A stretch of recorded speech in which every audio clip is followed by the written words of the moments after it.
మన్మోహన్ సింగ్ గారు రీసెంట్ గా చనిపోయారు. ఆయన చనిపోయిన మోడీ గారు వెళ్ళారు అంటే ఆయన రాజకీయవేత్తగా, ఆర్థికవేత్తగా ఎలా మన దేశాన్ని అభివృద్ధి చెందారో ఆ దృష్టిలో పెట్టుకొని ఆయన అవతల పార్టీ అయినా మోడీ గారు వెళ్ళారు కాబట్టి రేపు ఫ్యూచర్ లో కూడా పవన్ కళ్యాణ్ గారు కూడా ఒక గొప్ప నాయకుడు. మనకి ఇప్పటికీ మాకు ఊహ తెలిసినంత వరకు ఎవరు మంచి నాయకులు అంటే మనకి ఇద్దరే గుర్తుకొస్తారు, సీనియర్ ఎన్టీఆర్ గారు, వైఎస్ రాజశేఖర రెడ్డి గారు. ఎంతమంది అయినా సీఎంలు ఎంతమంది మాన్నారండి. ఆయన ఎవరిని అడిగినా రాజశేఖర రెడ్డి గారు అండ్ మన సీనియర్ ఎన్టీఆర్ గారు, ఎందుకంటే వాళ్ళు ప్రజల పాలనలో అంత చొచ్చుకుపోయారు.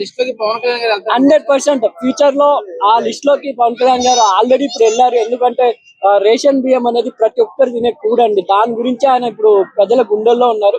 ఇంకా ఫ్యూచర్ లో ఇలాంటి ఇంకా దూకుడు నిర్ణయాలు పవన్ కళ్యాణ్ గారు ఇంకా తీసుకుంటారు కాబట్టి వాళ్ళిద్దరు స్థానాన్ని పవన్ కళ్యాణ్ గారు భర్తీ చేస్తారని నా అభిప్రాయం అండి. కడపలో కూడా పవర్ఫుల్ ప్రెస్ మీట్ ఇచ్చారు కదా, సూపర్ అనిపించింది. నాది కడపే అండి. కడపలో మాక్సిమం ఎక్కువ టీడీపీ అండ్ వైసీపీ ఉంటారు.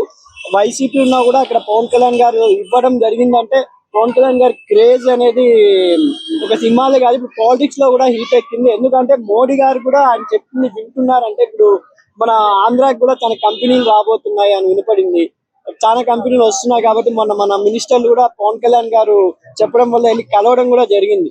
కాబట్టి ఆంధ్ర కూడా ఇంకా చిన్న హైదరాబాద్ మాదిరి తయారవుతుంది ఒక 5 సంవత్సరాలని నా అభిప్రాయం. సినిమాల పరంగా చూసుకుంటే పవన్ కళ్యాణ్ గారి మీద కొంచెం ప్రెజర్ అయితే పెరుగుతుంది కదా, సో మరి చేయొచ్చటారా? సినిమాలు ఇంకా వద్దని అనుకుంటున్నాను నేను. ఎందుకంటే పాలిటిక్స్ లో దాన్ని పూర్తిగా దిగిపోతేనే ఎన్టీఆర్ గారు అండ్ రాజశేఖర రెడ్డి గారి కీర్తిని ఆయన కంపల్సరీ చేర్చుకుంటారని నా అభిప్రాయం అండి. ఓజీ సినిమా అయితే ఇప్పుడు ఆల్రెడీ సగం షూటింగ్ అయింది కదా. ఓజీ అండ్ మన హరిహర వీరమల్లు ఆ రెండు ఆల్రెడీ కమిట్మెంట్ ఇచ్చారు కాబట్టి ఆ రెండు పూర్తి చేస్తారని నా నమ్మకం.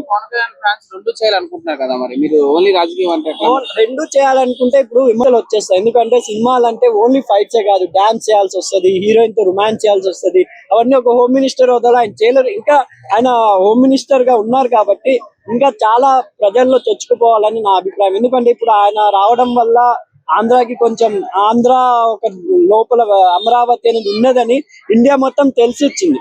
యాక్చువల్ గా ఇన్ని రోజుల వరకు అంటే ఏదో అమరావతి ఉంది, ఏదో ఆంధ్ర డివైడ్ అయింది అనుకున్నారు. కానీ ఆంధ్రప్రదేశ్ అంటే ఇప్పటికీ అటు సైడ్ హైదరాబాదే గుర్తుకొస్తుంది. డివైడ్ అయిందని ఎవరికి తెలియదు అంతగా.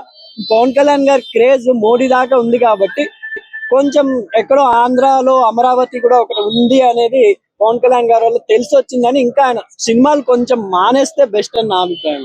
మొన్న కూడా ఒక విలేజ్ కి వెళ్ళి నడుచుకుంటా వెళ్ళారు, చెప్పులు కూడా విలేకర్స్ కూడా అంత మర్యాద ఇచ్చిన నాయకుడు ఎవరు లేరని మీ విలేకర్స్ అదే యూట్యూబర్స్ కూడా చెప్పడం జరిగింది. ఎందుకంటే దగ్గరుండి వాటర్ కూడా పోపించారు ఆయన. నా అభిప్రాయం ప్రకారం పవన్ కళ్యాణ్ గారు పూర్తిగా 100% ఇంకా ఈ రెండు సినిమాలు కమిట్ అయ్యారు కాబట్టి 100% ఇంకా ఆయన రాజకీయాల మీద పెడితే ప్రజలకి అభివృద్ధి చెందుతున్న నా అభిప్రాయం.